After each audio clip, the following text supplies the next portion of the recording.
à Dirno, pour vous dire quand même que cet aménagement qui est proposé est vraiment horrible, je dirais ça comme ça, pour les collègues, puisqu'on leur propose du jour au lendemain d'être virés de leur poste.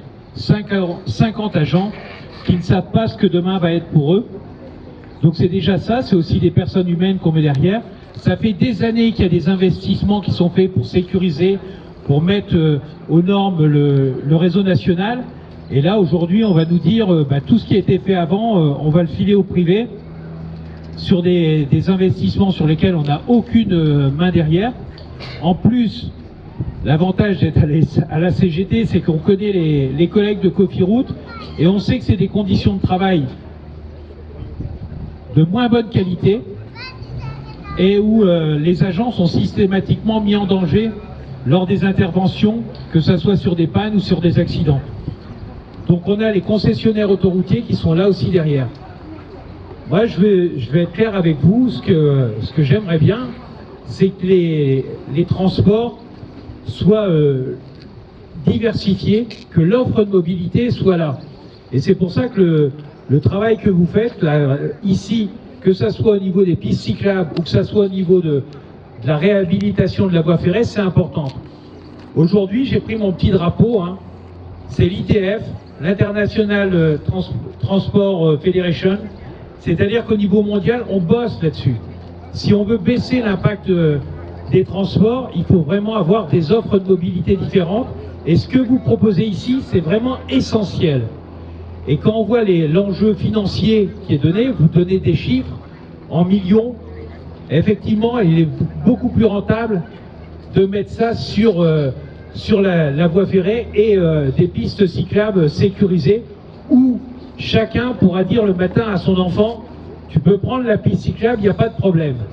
Aujourd'hui, c'est loin d'être le cas, que ce soit aux abords de Chartres ou que ce soit aux abords de Dreux, et que ça soit encore plus au milieu. Donc, sachez que la CGT s'est saisie de ce problème, elle revendique des choses qui sont les moyens humains, les moyens financiers, et surtout que le coût de ces infrastructures ne revienne pas sur les citoyens. Ça a été dit, rien n'est gratuit.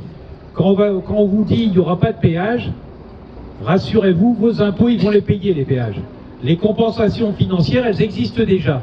Et il n'est pas normal qu'aujourd'hui, on demande à un salarié, à un travailleur, de payer pour aller travailler. C'est pas normal.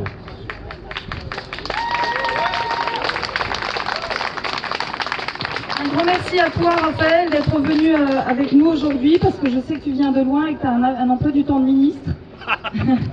Bientôt, peut-être. Le ministère des Transports, peut-être, non? Ouais. Ça serait pas mal. À la place de Tabarot, ça serait pas mal. Ouais, hein. On est d'accord? Ouais. Merci beaucoup, Raphaël. Je sais qu'il doit partir sur Paris maintenant. C'était vraiment une grande chance pour nous de l'avoir, parce que je vous assure que vraiment son emploi du temps, c'est quelque chose, et il n'a même pas le temps de voir sa famille le week-end, je crois, ou presque pas.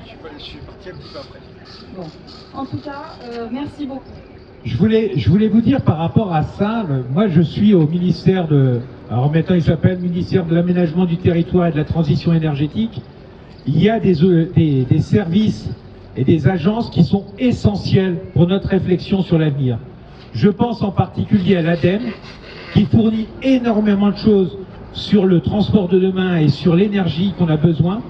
Je pense aussi au CEREMA qui est à Rouen et qui travaille sur les infrastructures, sur l'urbanisme et sur l'aménagement qui peut être existant. Et je pense en troisième à l'OFB qui est là pour toutes les zones protégées. Alors sachant que sur le département de l'Eure-et-Loir, hélas, les zones sont toutes petites, donc il y a très peu de... mais ces petites zones sont à défendre coûte que coûte, parce que c'est là qu'il vous reste de la biodiversité. Donc sachez que j'ai les collègues de ces agences et de ces offices qui sont aussi sur le coup derrière moi pour défendre et être contre cet aménagement autoroutier. Merci beaucoup, Raphaël. On travaille beaucoup avec Raphaël également. Il fait partie de notre groupe de travail sur l'alternative ferroviaire, tout comme Lionel Jolot à la région, tout comme les cheminots, tout comme Vincent Degeorges de la FNOT qui est parti avec une petite délégation là dans le train Chartres-Voves que je viens de rater parce que moi je me suis occupée d'acheter les billets. Et du coup, ils vont aller constater que nos voies de chemin de fer existent toujours. Il n'y a plus qu'à restaurer nos 9 petits kilomètres et on pourra revoir des céréales dans des trains. Donc ça, c'est extrêmement important.